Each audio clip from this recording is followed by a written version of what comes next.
క్రొత్త సంవత్సరాన్ని నిరుత్సాహంతో ఎదుర్కొంటే కాళ్ళు లేని మనిషి జీవితం ఎంత దుఃఖకరంగా ఉంటుందో, విశ్వాసము లేనటువంటి వ్యక్తి జీవితం లేదా నిరుత్సాహం ఉన్నవారి జీవితం కూడా అలానే ఉంటుంది. నిరుత్సాహం ఉన్నవారు జీవితాన్ని, నిస్పృహతో ఉన్నవారి జీవితాన్ని, భయముతో భీతితో బ్రతుకుతున్న వారి జీవితాన్ని, అల్ప విశ్వాసంతో బ్రతుకుతున్న వారి జీవితాన్ని దేంతో పోల్చొచ్చు అంటే 2 కాళ్ళు లేనటువంటి వాడితో పోల్చొచ్చు. 2 కాళ్ళు లేని వ్యక్తి పరుగు పందెంలో ఎలా పరిగెత్తుతాడు? 2 కాళ్ళు లేని వ్యక్తి ఇతరుల సహాయం లేకుండా ఎలా ముందుకు వెళ్ళగలుగుతాడు? 2 కాళ్ళు లేని వ్యక్తి అందరిలో ఒకళ్ళలాగా తన అనుదిన కార్యక్రమాలు ఎలా చేసుకోగలుగుతాడు? తాను అనుకున్న చోటుకి ఎలా వెళ్ళగలుగుతాడు? తాను కోరుకున్న స్థలముల్లోనికి ఎలా కూర్చోగలుగుతాడు? తాను ఎక్కాలనుకున్న ఎత్తుకి ఎలా ఎక్కగలుగుతాడు? అతనికి 2 కాళ్ళు లేవు. నిరుత్సాహం దేవుని మహిమ నీవు చూడకుండా అది కప్పేస్తుంది. దేవుని వాగ్దానాలను నమ్మకుండా ఆ నిరుత్సాహాన్ని నీ వెనక్కి లాగేస్తుంది.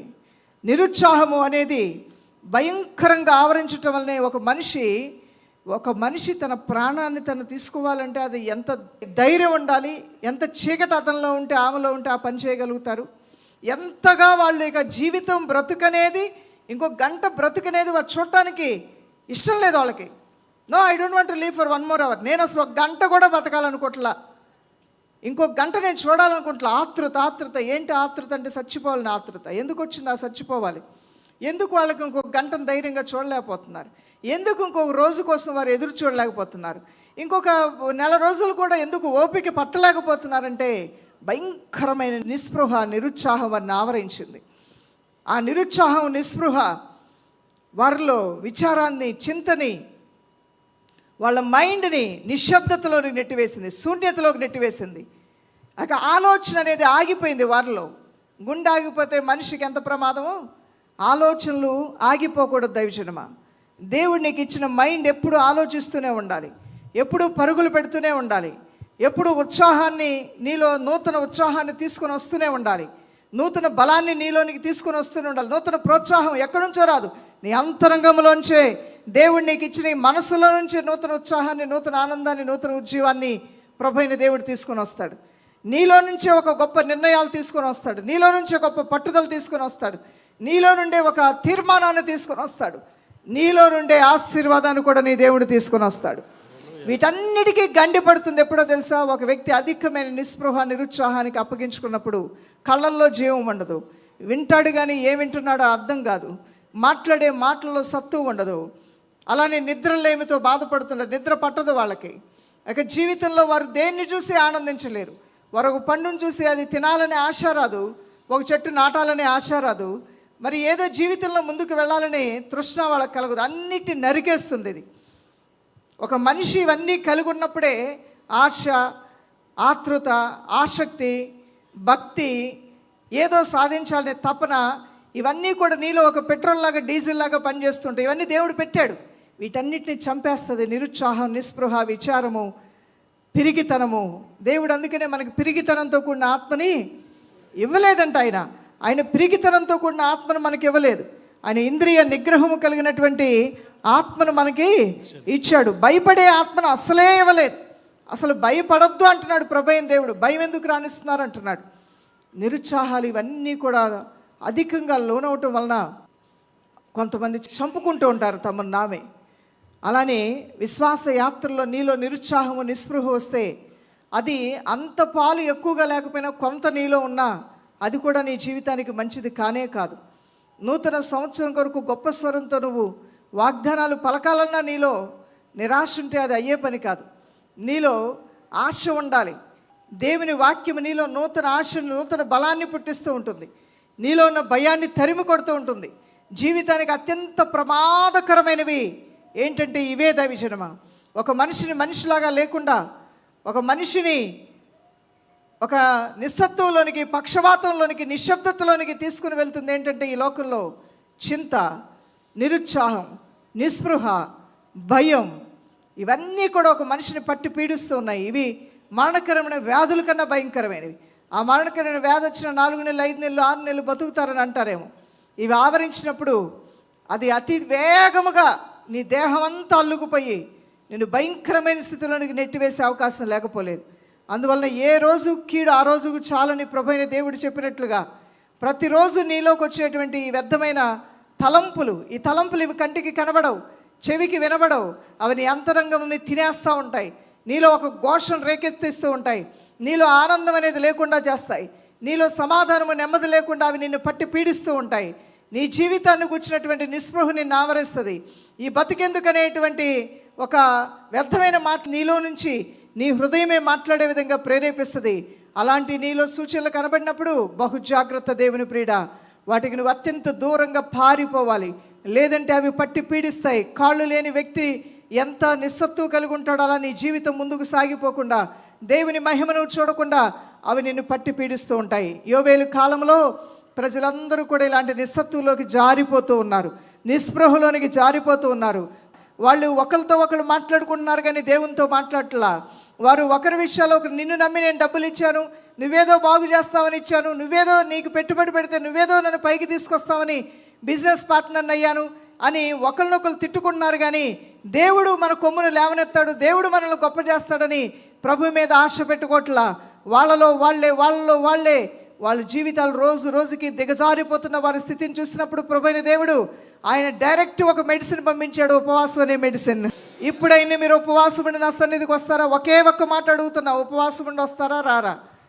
వాళ్ళందరూ వస్తూ ఉన్నారు. వచ్చిన తర్వాత దేవుడు వారిని అద్భుతంగా దీవించడం ప్రారంభించాడు. దేశమా భయపడవద్దు, ఏమంటున్నాడండి ఆయన? చదవండి ఆ వచనాలు. దేశమా భయపడక సంతోషించి గంతులు వేయము, యెహోవా గొప్ప కార్యములు చేసిన. పశువులారా భయపడకుడి, గడ్డి బీడలో పచ్చిక మొలచును, చెట్లు ఫలించును, అంజూరపు చెట్టును ద్రాక్ష చెట్టును సమృద్ధిగా ఫలించును.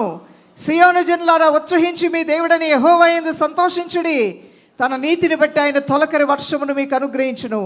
వాన కురిపించి పూర్వమందువలే తొలకరి వర్షమును కడవరి వర్షమును మీకు అనుగ్రహించును. 24వ వచనంలో మీరు చూస్తే, కొట్లు ధాన్యముతో నిండును, ద్రాక్షారసమును క్రొత్త తైలమును గానుగులకు పైగా పొర్లి పారును.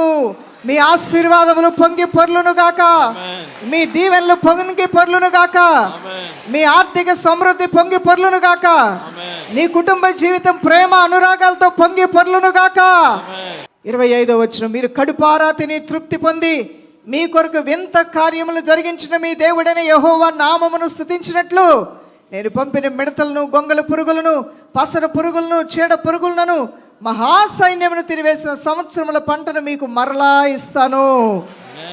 ఈ సంవత్సరం పాడైపోయిందండి, ఈ సంవత్సరం బాగోలేదండి, ఈ సంవత్సరంలో నేను చాలా నష్టపోయానండి, ఈ సంవత్సరంలో అన్నీ కోల్పోయాను, ఈ సంవత్సరంలో చాలా ఇబ్బందులు గుండా వెళ్ళానన్నావా?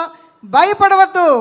మహాసైన్యము నిన్ను ఏదైతే ఈ సంవత్సరం అంతా తినివేస్తుందో తిరిగి రెండంతలు అధికంగా వచ్చే సంవత్సరం నీ దేవుడు నీకు ఇవ్వబోతున్నాడు. దేవుని బిడ్డ, మహాసైన్యము తినివేసిన సంవత్సరముల పంటను, ఆ సంవత్సరాలు అంటే నువ్వు అన్నావు ఈ సంవత్సరం ఏంటంటే 2-3 సంవత్సరాల నుంచి ఇదే పరిస్థితి అండి నా జీవితంలో. 5-6 సంవత్సరాల నుంచి మా అమ్మాయికి మానసిక రోగం అండి, మైండ్ బాగోదండి. 7-8 సంవత్సరాల నుంచి నా భార్యకి అనారోగ్యమేనండి. 4-5 సంవత్సరాల నుంచి బిజినెస్లో నష్టమేనండి. ఎప్పటి నుంచి నష్టం అన్నాను అనుకో, 4-5 సంవత్సరాలు నష్టమే పాస్టర్ గారు. ఇంకొకళ్ళు అంటారు 2-3 సంవత్సరాల నుంచి అసలు మాకు ఇల్లు కట్టుకోవడానికి అవ్వలేదండి. కొన్ని కార్యాలు మీ జీవితాల్లో సంవత్సరాలు కూడా జరగని ఉన్నాయేమో, కానీ నీ దేవుడు సెలవిచ్చుచున్న మాట, సంవత్సరముల పంటను మీకు మరలా నేను ఇచ్చేస్తానంటున్నాడు. మరలా నేను మీకు ఇచ్చేస్తాను. ఎందుకంటే నీ భక్తి నాకు ఇష్టముగా ఉన్నది, నీ విశ్వాసము నాకు ఇష్టముగా ఉంది, నీ దీన హృదయాన్ని నేను చూశాను, నీ ఉపవాసమును నేను చూశాను, నీ కష్టమును నేను చూశాను, నీ శ్రమను నేను చూశాను. అన్నీ లెక్క పెట్టుకోమంట దేవుని దూతని. ప్రభువా, ఇదిగో ఈ ఫలానా అబ్రహాం, ఇతని జీవితంలో 4 సంవత్సరాల నుంచి కూడా ఇతను అప్పులు పాలైపోయాడు ప్రభువా, కోట్ల అప్పులు ఉన్నాయి. ఎందుకు చేశాడు అప్పులు? కావాలని చేశాడా, లేదంటే అవివేకంగా చేశాడా, అవసరం కొద్దీ చేశాడా? అవసరం కొద్దీ చేశాడు. అప్పులు తీర్చాలని మనసుండి చేశాడా, ఎగ్గొట్టాలని అప్పులు చేశాడా? లేదు ప్రభా, అప్పులన్నీ తీర్చడానికి పాపం 4-5 పొలాలమ్మ కూడా తీర్చినా ఇంకా కోట్ల అప్పులు ఉన్నాయి ప్రభా. అయితే శాంక్షన్ ఏంటి ప్రభా? ఏం శాంక్షన్ చేయమంటావు? 5 సంవత్సరాలు అప్పు తీర్చబడును గాక. కొట్టేసేయండి అది ప్రభా. ఇంకేం రాయమంటావు ప్రభా? ఇక జీవితంలో ఎప్పుడు అప్పు చేసే పరిస్థితి లేకుండా అతన్ని ఆశీర్వదిస్తానంటాడంట దేవుడు. ఇతరులకి అప్పిచ్చే పరిస్థితి నేను అతనికి ఇస్తానంటాడంట ఈ దేవాతి దేవుడు. ద్వితీయోపదేశకాండ 28వ అధ్యాయంలో చూడండి, 1వ వచనం నుంచి, నా ప్రజలు అప్పిస్తారు కానీ అప్పు చేయరు అన్నాడు. 112వ కీర్తనలో చూడండి, నా ప్రజలు భక్తి కలిగిన వారి సంతానం భూమి మీద బలవంతులుగా ఉంటారు, దినమెల్లా వారు ధర్మకార్యాలు చేస్తారు, వారు ఇతరులకి మేలు చేసేవారుగా ఉంటారు. ఇది కళ అనుకుంటున్నావా? కళ కాదు దేవుని బిడ్డ, నీ జీవితంలో నెరవేర్చబడతాయి. సంవత్సరములు తినివేసిన పంటను మరలా నా ప్రజలకు నేను ఇస్తానన్నాడు.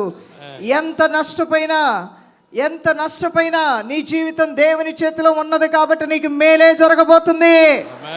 మీరు ఎంత నష్టము కలిగినా, ఎంత కష్టము కలిగినా, ఎంత ఆరోగ్యాన్ని కోల్పోయినా, ప్రియులారా మీరు ప్రభువుతో నడుస్తున్నారు కాబట్టి తిరిగి మీకు రెండంతల మేలే జరగబోతూ ఉన్నది. తిరిగి మీకు గొప్ప ఘనత రాబోతూ ఉన్నది. పోయిన దానికన్నా మీకు వచ్చేది అధికంగా ఉండబోతూ ఉంది. నువ్వు 10 కోట్లు పోగొట్టుకుంటే ఉదాహరణకి 100 కోట్లంత ఆశీర్వాదం, 100 ఆశీర్వాదాలు యేసయ్య నీకు ఇవ్వబోతున్నాడు. ఆయన ఇచ్చే దీవెనలు అలా ఉంటాయి దేవుని బిడ్డలారా. సమృద్ధిగా ఇస్తాడు. ఎలా ఇస్తాడండి నీ దేవుడు? సమృద్ధిగా ఇస్తాడంట. మీరు కడుపారా తిని తృప్తి పొంది మీ కొరకు వింత కార్యము జరిగించిన మీ దేవుడైన యెహోవా నామమును స్తుతించినట్లు మరి మిడతలు, గొంగళ పురుగులు, పసర పురుగులు, చీడ పురుగులు ఇవన్నీ కూడా కష్టాలు, నష్టాలు, శోధనలు ఇవన్నీ తినేసాయి, మీ మనశ్శాంతి లేకుండా చేసాయి. పిల్లాడు తాగుబోతు అయిపోయాడు, ఇంకొకరు తిరుగుబోతు అయిపోయారు, ఇంకొకరు వేసే సాంగత్యం అయిపోయారు, ఇంకొకరు దొంగతనంలోకి వెళ్ళిపోయారు, ఇంకొకరు మోసం చేసి బతకడం నేర్చుకున్నారు. అమ్మా నాన్ని కొట్టేవాళ్ళు కొంతమంది అయ్యారు, భార్యను కొట్టేవాళ్ళు మరి కొంతమంది తయారయ్యారు, అసలు బాధ్యతారాహిత్యంగా ఉండేవాళ్ళు కొంతమంది తయారయ్యారు. ఇవన్నీ ఒక చీడపురుగుల్లాగా. చీడపురుగు ఎక్కడో లేదు, నా ఇంట్లోనే ఉంది చీడపురుగు అన్నావు. ఆ చీడపురుగు ఈ రోజున సీతాకోక చిలుకులాగా మారునుగాక, యేసయ్య పావురంలాగా మారునుగాక. అవును, ఆ చీడపురుగులు లాంటి సమస్యలు జీవితంలో ఎంతో దుఃఖము, వేదన, అజ్ఞానం, అవివేకం అన్నిటినీ దేవుడు తొలగించేస్తాడంట. నీ పిల్లల జీవితాల్లో ఎప్పుడో బాగుపడాల్సినండి. వాడి వయసు వాళ్ళందరూ ఉద్యోగాలు వచ్చేయండి, వాడి వయసు వాళ్ళందరూ బాగున్నారండి, నా పిల్లాడికేనండి ఎందుకో జ్ఞానం పనిచేయక ఇలా ఉండిపోయాడు అనుకుంటున్నావా? నీ కుమారుడు పోగొట్టుకున్న సంవత్సరాల యొక్క ఆశీర్వాదం రాబోతుంది యేసు నామములో. నీ కుమార్తె గురించి బాధపడుతున్నావా? చెప్పినామే లేదండి, వెళ్ళిపోయి ఆ సొంత నిర్ణయాల ప్రకారం వెళ్ళిపోయి ఇంత నష్టపోయిందండి, మరలా ఏంటో నాకు అర్థం కావట్లేదు, ఈ నా కుమార్తెను ఎలా పైకి తీసుకురావాలని ఏడుస్తున్నావా? ఆ బిడ్డ పేరు రాసుకున్నావా? రాసుకుని ఆమె కొరకు నువ్వు ప్రార్థన చేస్తున్నావా? అయితే దేవుని కటాక్షము, కనికరం ఆ కుమార్తె మీదకి రాబోతుంది. సంవత్సరాల నుంచి ఆ బిడ్డ జీవితం నిష్ప్రయోజనంగా ఉన్నవన్నీ దేవుడు తీసివేసి ప్రయోజనకరమైన వ్యక్తిగా ఆ బిడ్డను దేవుడు మార్చుకోబోతూ ఉన్నాడు. మహా అద్భుతాలు, ఆశ్చర్యకరాలు యేసయ్య చేయబోతున్నాడు.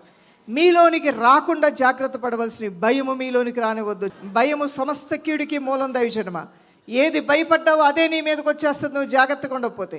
ఏది వచ్చి నా మీద పడుతుంది అనుకుంటావో అవే నీ మీదకి వచ్చే అవకాశాలు ఉంటాయి. నేను బాగా ప్రార్థన చేస్తున్నాను, నా కష్టాలు ఎక్కువైపోతాయి, అమ్మో కష్టాలు ఎక్కువైపోతాయి. ఎక్కువ ఉపవాసాలు ఉన్నా ఎక్కువ శ్రమలు. బాప్టిజం తీసుకున్నాను కాబట్టి శ్రమలు వచ్చేస్తాయి. ఎక్కువ ప్రార్థన చేస్తున్నాను కాబట్టి శ్రమలు వస్తాయి. ఈరోజు ఎక్కువ నవ్వాను కాబట్టి నాకేమైనా కష్టం జరుగుద్దేమో. ఈరోజు నేను మంచి సౌకర్యమైనతో ఇల్లు కొనుక్కున్నా, బండి కొనుక్కున్న, ఎవరి దిష్టో తగిలి నాకేమన్నా అయిపోద్దేమో. ఇవన్నీ భయాలు. ఈ భయాల్ని నువ్వు ఏరులతో సహా పెకిరించి వేయకుండా లోపల వాటిని దాచుకుంటే ఆ భయాలే నిజమవుతాయంట. నువ్వు ఏది భయపడ్డావు అదే నీ నెత్తి మీదకి వచ్చి తగులుకుంటుంది. ఎందుకంటే భయము దేవుని దగ్గర నుంచి వచ్చింది కాదు. యోబు భక్తుడు అన్నాడు, యోబు గ్రంథం 3:25 ఏది వచ్చినా నేను బహుగా భయపడుతున్నా, అది ఏ నాకు సంభవించుచున్నది, నాకు భీతి పుట్టించినదే నా మీదకి వచ్చుచున్నది. ఇతను న్యాయవంతుడైనా, నీతివంతుడైన, యథార్థవంతుడైన, ఇతరులో ఒక పొరపాటు ఉంది. ఏంటో తెలుసా? ఏది వస్తుందని సీక్రెట్ చెప్తున్నాడు, తన లైఫ్లో జరిగిన సీక్రెట్. ఏంటో సీక్రెట్ అంటే ఏది వచ్చినా నేను బహుగా భయపడుతున్నా అది ఏ నాకు సంభవించింది, నాకు భీతి పుట్టించినదే నా మీదకి వచ్చింది. భయము అందరిలోకి వస్తాయండి, కానీ ఆ భయాన్ని నీలో దాచుకుంటే అది ఆ కోడి గుడ్లుని పొదిగినట్లుగా ఆ భయం పొదిగి తనలాంటివి ఎన్నో వాటిని తెచ్చేస్తుంది. ఒక దెయ్యం ఒక ఇంట్లోకి వెళ్తే అది ఉండదంట, 7 చెడ్డమైన దెయ్యాలని తీసుకురావడానికి ప్రయత్నం చేస్తుంట. ఎందుకని? వచ్చిన ఒక దెయ్యాన్ని వెలగొడితే గద్దిస్తే పోయేది, ఆడేమీ చేయట్లా. వచ్చిన దెయ్యాన్ని చక్కగా పడుకోబెడుతున్నాడు. ఇంకా ఆ భయం అనే దెయ్యం వచ్చింది కదా, ఆ భయాన్ని పెంచి పోషిస్తూ ఉన్నాడు. నేను భయపడిందే జరిగింది, నేను ఎలా అనుకుంటే అలా జరుగుద్ది, నా 6th సెన్స్ బాగా పనిచేస్తుంది అని నువ్వెప్పుడైతే నీ భయాన్ని నువ్వు నమ్మటం ప్రారంభిస్తావో, దేవుని మాటల మీద నమ్మకాన్ని కోల్పోతావో, చెడ్డమైన 7 దెయ్యాలు వస్తాయి. 7 దెయ్యాలు నీ ఇంట్లో కూర్చుంటే, నీ హృదయంలో కూర్చుంటే నీ బ్రతికి ఏమైపోద్ది దేవుని బిడ్డ? ఇక ఆ తర్వాత నుంచి ఒక భ్రమలోకి నువ్వు వెళ్ళిపోతావు. నేను ఏదైతే భయపడ్డానో అదే వస్తుంది. దీనికి విరుగుడు నేను ఏం చెయ్యాలి? దానికి విరుగుడు దేవుని యొక్క వాక్యమే. దేవుని వాక్యమే నీకు విరుగుడుగా పనిచేస్తుంది. చూడండి ఇక్కడ వచనాలు. యెహోషువ గ్రంథం 1:9 చదవండి. ప్రభువైన దేవుడు యెహోషువకి జయం ఇవ్వటానికి ముందు ఏం చెప్తున్నాడు? నేను నీకు ఆజ్ఞ ఇచ్చి ఉన్నాను కదా, నిబ్బరము కలిగి ధైర్యముగా నుండుము, దిగులు పడకుము, జడియకుము. నీవు నడుచు మార్గమంతటిలో నీ దేవుడైన యెహోవా నీకు తోడయుండును. నేను నీకు ఆజ్ఞ ఇచ్చి ఉన్నాను కదా, నిబ్బరము కలిగి ఎలా ఉండాలంట? ధైర్యముగా. నిబ్బరము కలిగి ధైర్యంగా ఉండు, దిగులు పడొద్దు, జడిసిపోవద్దు. జడియటమన్నా భయపడటమన్నా ఒకటే. నువ్వు నడుచు మార్గం అంతట్లో నీ దేవుడైన యెహోవా నీకు తోడై ఉన్నాడు. ఎగ్జామ్స్ కూర్చున్న భయం, ఆ భయంతో కొంతమంది అసలు గుండెదడ ఎక్కువైపోయి ఆ స్పృహ కోల్పోయిన వారు కూడా ఉన్నారు. బీపీ, చిన్నపిల్లలకి బీపీ, హై బీపీ వస్తుంది. ఎందుకంటే వాళ్ళు భయపడుతున్నారు, కొన్ని విషయాలకి, పరీక్షలకు భయపడుతున్నారు, ఎలా ఎగ్జామ్ రాస్తో భయపడుతున్నారు, ఇంటర్వ్యూలకు వెళ్ళేటప్పుడు యవనస్తులు భయపడుతున్నారు. ఇంకా ఎక్కువ ఇంటర్వ్యూలకు నేను వెళ్ళను మమ్మీ అన్నాడండి ఒక బాబు. ఏం నాన్న అంటే, ఇంటర్వ్యూకి వెళ్ళిన ప్రతిసారి కూడా నా జుట్టు ఊడిపోతూ ఉంది. ఇప్పటికి ఆల్రెడీ ఒక పక్కన గుండు వచ్చేసింది, ఇంకొక పక్కన కూడా గుండు తెచ్చుకోవాలని అనుకొని నాకు బోడిగుండుగా నేను మారాలనుకోవట్లేదు మమ్మీ అంటే, ఆ విపరీతమైన టెన్షన్కి ఆ జుట్టు కూడా ఇక నేను ఉండలేనని చెప్పేసి ఆ వేడికి తట్టుకోలేక అది ఊడి కింద పడిపోతూ ఉంది. ఇక్కడ ఎవరిని ఏ భయాలు, ఏ నిస్పృహలు పట్టి పీడిస్తున్నా ఈరోజు ఇక్కడ అది వదిలేసి వెళ్ళిపోవాలి. మీరు ఇలా మీరు వదిలేస్తూ ఉండగానే దేవుని ఆశీర్వాదం మీ వెంట రాబోతూ ఉంది. మీరు పోగొట్టుకున్న అన్ని తీసుకుని వెళ్ళబోతూ ఉన్నారు. ఈ సంవత్సరంలో పోగొట్టుకునే వచ్చే సంవత్సరంలో మేలైన రీతిగా పొందబోతూ ఉన్నారు. ఈ సంవత్సరంలో పొందినవన్నీ వచ్చే సంవత్సరంలో రెండంతలుగా అభివృద్ధిలోకి రాబోతుంది యేసునామములో. ఇక్కడ దేవుని యొక్క వాక్యములో యోహాను సువార్త 14:1 మనం చూస్తే, మీ హృదయములు కలవరపడనీయుకుడి, దేవుని యందు విశ్వాసం ఉంచున్నారు, నా యందును విశ్వాసం ఉంచుడి అని దేవుని వాక్యం తెలియజేస్తుంది. ఇంకను మనం యోహాను సువార్త 14:27 చూస్తే, మీ హృదయాన్ని కలవరపడినకుడి, వెరవనీయుకుడి అని ప్రభువైన దేవుడు తన వాక్కు ద్వారా మాట్లాడుతూ ఉన్నాడు. సామెతల గ్రంథం 1:7 the fear of the lord is the beginning of knowledge అంటే ఇది దేవుని భయం. దేవుని భయం ఉన్నవాడేమో జ్ఞాని అవుతాడంట. లోక భయము, సమస్యల భయం ఉన్నటువంటి వాడేమో ఉన్నది కూడా పోగొట్టుకొని ఆశీర్వాదాలకు దూరం అయిపోతాడు. అలాంటి వాటి విషయంలో మీరు బహు జాగ్రత్త కలిగి మీరు ఉండాలని వాక్యం తెలియజేస్తుంది. మీలో ఎలాంటి భయాలు ఉన్నాయో నేను చెప్తాను. ఒక్కొక్క భయం, నాలో ఆ భయం ఉంది అంటే కనుక చేయి పైకెత్తండి. నాకు ఫెయిల్యూర్స్ ఎక్కువగా ఉన్నాయి కాబట్టి ఇంకా నేను ఫెయిల్ అవుతానని నాకు భయం ఉందన్నవారు ఎవరైనా ఉన్నారా? ఆ తర్వాత మరికొంతమంది క్రిటిసిజం, నన్ను ఎవరు విమర్శించితే నేను తట్టుకోలేనండి అన్నవారు ఎవరైనా ఉన్నారా? అలానే నేను ప్రేమించిన వాళ్ళు నన్ను రిజెక్ట్ చేస్తారు, వద్దు వెళ్ళిపో, నేను నీతో మాట్లాడను అని వాళ్ళు అన్నప్పుడు నాకు చాలా భయముగా ఉంటుందండి. మనసులో ఉండట్లేదు అన్నవారు ఎవరైనా ఉన్నారా? అధికారులు కనబడితే నేను తడబడిపోతాను, నేను మాట్లాడలేనండి, నేను ఎన్నిసార్లు ఏదో చెప్పాలనుకుంటాను కానీ నాలో ఉన్న భయమే అంతా ప్రిపేర్డ్గా వెళ్ళినా సరే నన్ను నేను చక్కగా ప్రజెంట్ చేసుకునే విషయంలో ఎప్పుడు ఫెయిల్ అయిపోతాను అన్నవారు ఎవరైనా ఉన్నారా? మరణాన్ని గుర్చిన భయం ఎవరికైనా ఉందా? చచ్చిపోతానేమో, నా పిల్లలు ఏమైపోతారో, నా ఇల్లు ఏమైపోద్దని తెలియకుండా నేను ఈలో రోజుకు ఒక్కసారైనా సరే చనిపోతానేమో, ఏమన్నా అవుద్దేమో నాకు అనే భయం ఉందా? తర్వాత నేను నా జీవితంలో ఏది పట్టినా బంగారమేనండి, కానీ ఏదైనా నా జీవితంలో కోల్పోతానని నాకు భయం. యోబులాగా ఏది అంతా బాగుంది కానీ ఏమో అంతా ఇలానే ఉంటుందా, లేకపోతే రేపు ఎల్లుండో నేనేమో నష్టపోతానేమో, ఆ స్టాక్ మార్కెట్లో తేడాలు వచ్చినట్టుగా నా లైఫ్లో కూడా తేడాలు అప్ అండ్ డౌన్స్ వస్తాయేమో, ఈ జాబ్ ఇలా నిలకడగా ఉంటుందో ఉండదో. సర్వాధికారి అయిన దేవుడును నమ్ముకున్నావు, కదల్చబడవు యేసునామంలో. నీ కొరకు దాచించిన మన్నా నీ కొరకే ఉన్నది. యవన తరమా, నేను చేసిన కోర్సుకి అసలు ఇప్పుడు జాబులే లేవండి అంటున్నావా? నేను ఇంత కష్టపడి చదివాను కానీ నేను చదివిన చదువుకి డిమాండు లేదు, జాబులు లేవు. దైవజనమా, నువ్వు ప్రార్థనలో దేవునితో గడుపుతూ ఉంటే ఎన్నిటినో దేవుడు నీ జీవితంలో హానికరంగా మారకుండా అడ్డుకోగల శక్తిమంతుడై ఉన్నాడు. ఈరోజు నా భయాలన్నీ నా దేవునికి ఇస్తాను, ఆయన ఇచ్చే అభయహస్తంతో ఆశీర్వాదాలతో నేను వెళ్ళాలనుకుంటున్నాను అన్న వారు అందరూ చేతులు పైకెత్తండి. ప్రార్థన చేద్దాం ఈ సమయంలో. ప్రభువా, నా దేవా, నా తండ్రి, ఈ భయాలతో నేను నూతన సంవత్సరంలో ప్రవేశించున్న ఆయన, ఈ మాటలు నాతో పాటు చెప్పండి. దేవుడు నాకు శక్తియు ప్రేమయు ఇంద్రియ నిగ్రహము గల ఆత్మనే ఇచ్చును గాని పిరికితనము గల ఆత్మను ఇవ్వలేదు.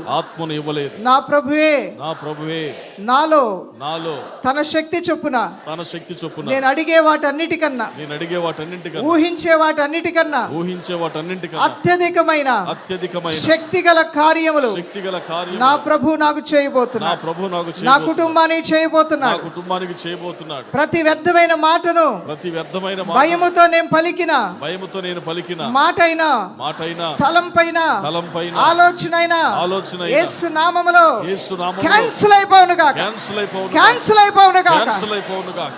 దేవుని శక్తి, దేవుని శక్తి, దేవుని యొక్క ఆశీర్వాదము దేవుని యొక్క ఆశీర్వాదం నాలో ప్రవహించును గాక. నాలో ప్రవహించును గాక. భయపరిచే ఆత్మల్ని, భయపరిచే ఆత్మ, నిరుత్సాహపరిచే ఆత్మల్ని, నిరుత్సాహపరిచే ఆత్మ, విచారమునకు కారణమైన విచారమునకు చీకటి కారణమైన ఆత్మలను చీకటి ఆత్మ బంధిస్తున్నాను యేసునామములో. బంధిస్తున్నాను యేసు. బంధిస్తున్నాను యేసునామములో. బంధిస్తున్నాను యేసు. నా దేవుని నామములో ఆ దేవుని నామములో శూర కార్యములు జరుగుతాయి. శూర కార్యములు జరుగుతాయి. గొప్ప కార్యములు జరుగుతాయి. గొప్ప కార్యములు జరుగుతాయి. అద్భుత కార్యములు జరుగుతాయి. అద్భుత కార్యములు జరుగుతాయి. సమృద్ధి నేను పొందుతాను. సమృద్ధి నేను పొందుతాను. మేలు నేను చూడబోతున్నాను. మేలు నేను చూడబోతున్నాను. ఆశీర్వాదములోనికి, ఆశీర్వాదములో జీవములోనికి జీవములో నేను ప్రవేశించబోతూ ఉన్నాను. ప్రవేశించు. యేసయ్యతో కలిసి సాగిపోతానన్న వారు దేవుని స్తోత్రాలు చెల్లించండి. గతించిపోయిన వాటిలో మేలు చూస్తాను, రాబోచిన కాలంలో మేలు చూస్తాను వారు దేవుని స్తోత్రాలు చెల్లించండి. యేసునాథ మీకే స్తోత్రం, స్తోత్రం. నీ ప్రజలమైన మేము వెనకకి వెళ్ళే వారము కాదు నాయన. అయా కష్టమైన, నష్టమైన, బాధ అయినా, ఇబ్బంది అయినా అన్నిట్లో జయమిచ్చే నీతో మేము నడుస్తాం ప్రభా. నడుస్తున్నాం, ఇక నడవబోతున్నావు నాయన. అన్ని కార్యాలని మా కొరకు నువ్వు మేలుగా మార్చబోతున్నావు యేసునామములో. డాడీ వారి నీతిమత్వమును, వారి యథార్థతను రాత్రనగా పగలనగా నీ సముఖములో వేడుకున్నారు, మొరపెట్టారు. నువ్వు సెలవిచ్చుచున్న మాట, వారి యొక్క భక్తిని నేను చూశానంటున్నావు, వారి విశ్వాసాన్ని నేను చూశానంటున్నావు నాయన, వారి సంభాషణ నేను విన్నానంటున్నావు నాయన. నేను మేలు చేయను ఉద్దేశించి ఉన్నాను. నేను సెలవిచ్చిన మాట ఆలస్యము కాక త్వరగా జరుగును అంటున్నావు నాయన. అయా నీ మాట ఆలస్యము కాక త్వరగా జరిగించబోతున్నావు. మీ కృతజ్ఞతలు నాయన. ఎన్ని సంవత్సరాల క్రితము నుండి వారి జీవితాల్లో ఎదురు చూస్తున్నారో వారి ఎదురు చూపుకు తగిన ప్రతిఫలం నువ్వు ఇవ్వబోతున్నావు నాయన. అద్భుతమైన రీతిగా నువ్వు జవాబు ఇవ్వబోతున్నావు నాయన. అద్భుతమైన రీతిగా కార్యాలు చేయబోతున్నావు నాయన. నీ ప్రజలకు నూతన ఉత్సాహాన్ని ఇవ్వమని అడుగుచున్నాను, నూతన ధైర్యాన్ని ఇవ్వమని అడుగుచున్నాను, నూతన బలముని ఇవ్వమని అడుగుచున్నాను, నూతన నిరీక్షణ ఇవ్వమని అడుగుచున్నాను. నీ కృప వారికి ఇచ్చి దీవించమని, చిన్నలను, పెద్దలను, యవనులను, మా మనుషులను ప్రతి ఒక్కరిని పేరు పేరున ఆశీర్వదించమని యేసుక్రీస్తు నామములో ప్రార్థిస్తున్నాం మా ప్రియ తండ్రి. ఆమేన్. May God bless you all.